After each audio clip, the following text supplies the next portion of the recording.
Dans le post précédent, je vous ai brièvement parlé du ne pas être pour être. Euh, c'est quand même super important pour se reconnaître dans le miroir, pour être bien dans ses baskets, pour évoluer, pour vibrer correctement. Ne serait-ce que sur sa propre fréquence, hein, et donc après, du coup, pouvoir mieux communiquer avec les autres. De s'écouter soi, quoi. Et même si à la limite, vous êtes dans l'obligation, enfin, vous choisissez, on va dire.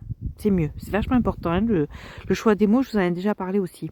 Si vous choisissez de faire quelque chose qui n'est pas vous, ne reflète pas qui vous êtes, ne vous correspond pas forcément, pour lequel vous n'avez pas forcément de passion, mais qui vous permet d'avoir accès à quelque chose qui vous passionne et qui vous permet de libérer du temps pour quelque chose qui vous plaît, qui vous permet, géographiquement parlant, d'être localisé à un endroit stratégique pour vous, ou au moins vous avez possibilité de faire autre chose de ce point-là.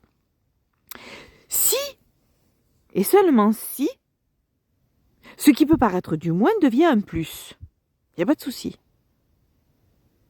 Mais si c'est un moins qui ne vous apporte que du moins, et que vous êtes triste, et que vous n'avez pas envie, que vous n'êtes pas motivé, que vous y allez en traînant la patte, que vous perdez votre sourire, votre joie de vivre, qu'il y a vraiment mais rien pour vous là-dedans.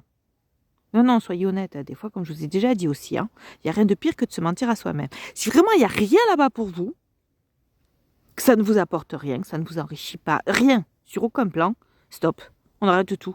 On arrête de faire plaisir, on arrête de... Non. On s'écoute soi, on sait ce qui est bon pour nous. Voilà, alors on n'est pas obligé de tout envoyer vers le dengue comme ça. Hein.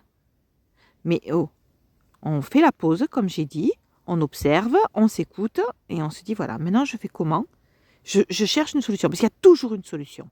Il y a toujours une porte de sortie.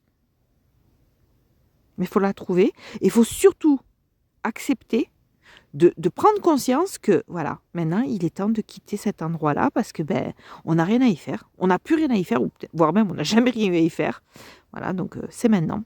Allez, hop.